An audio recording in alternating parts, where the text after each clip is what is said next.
Radhe Radhe everyone. आज मैं आपको अष्टमी पूजन की बहुत ही सरल विधि बताऊंगी। महिलाएं अपनी संतान की लंबी आयु के लिए इस व्रत को करती हैं और संतान प्राप्ति की कामना के लिए करती हैं। तो इसके लिए सबसे पहले हमें चौकी पर लाल कपड़े को इस तरह से बिछा लेना है और फिर इस पर हम थोड़े से गेहूँ रखेंगे। आप कोई भी अनाज ले सकती हैं, चावल बाजरा कुछ भी ले सकती हैं। और फिर हम इस पर वही माता का कैलेंडर या फ़ोटो रखेंगे। इस तरह की फ़ोटो बाज़ार में मिलती हैं।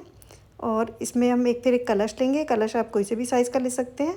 और इसके कंठ पे हम सबसे पहले मौली को बांधेंगे। इस तरह से हमें मौली को बांध लेना है। फिर हम इस पर स्वास्तिक बनाएंगे,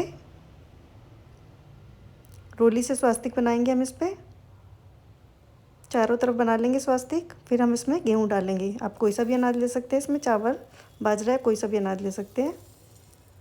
और फिर हम इसको ढक कर रख देंगे, एक साइड पे रख देंगे इसको।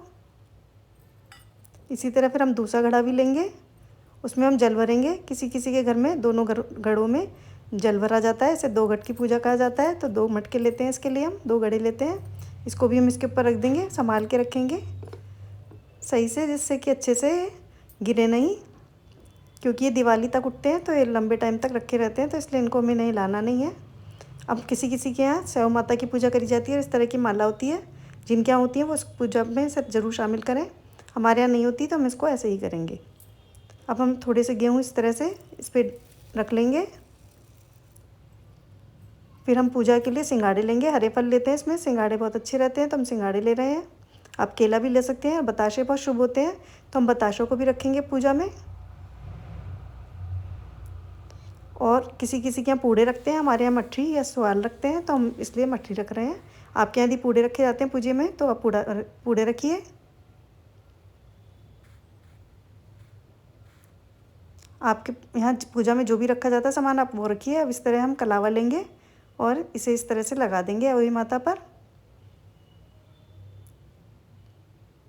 फिर हम इसमें जो ऊपर हमारे कलश के ऊपर प्लेट रखी है उसमें हम बताशे और सिंघाड़े रखेंगे और थोड़े से गेहूँ भी रखेंगे, खाली नहीं छोड़ते हैं इसको। फिर हमें क्या करना है, अब हम एक साड़ी या सूट जो भी आप लें उस पर दक्षिणा रख कर इसे रख दें। और फिर व्रत के बाद अब इसे बायने में सास नंद जेठानी किसी को भी दे सकते हैं। दक्षिणा को जरूर रखना है।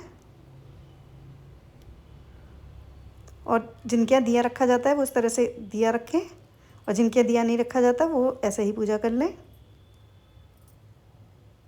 फिर हम एक पूजा करने के लिए, कहानी करने के लिए एक लोटा भी रखेंगे जल से भरा हुआ, और दिए को जलाएंगे।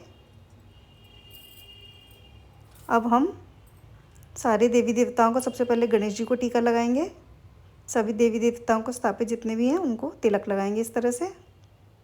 गणेश जी हमारे इसी कैलेंडर में है तो इसलिए हम अलग से स्थापित नहीं कर रहे हैं, यहीं पर गणेश जी की पूजा कर लेंगे।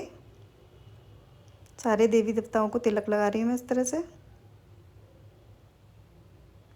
घड़े पर जो हमने घड़े रखे हैं उस पर भी हम तिलक लगाएंगे।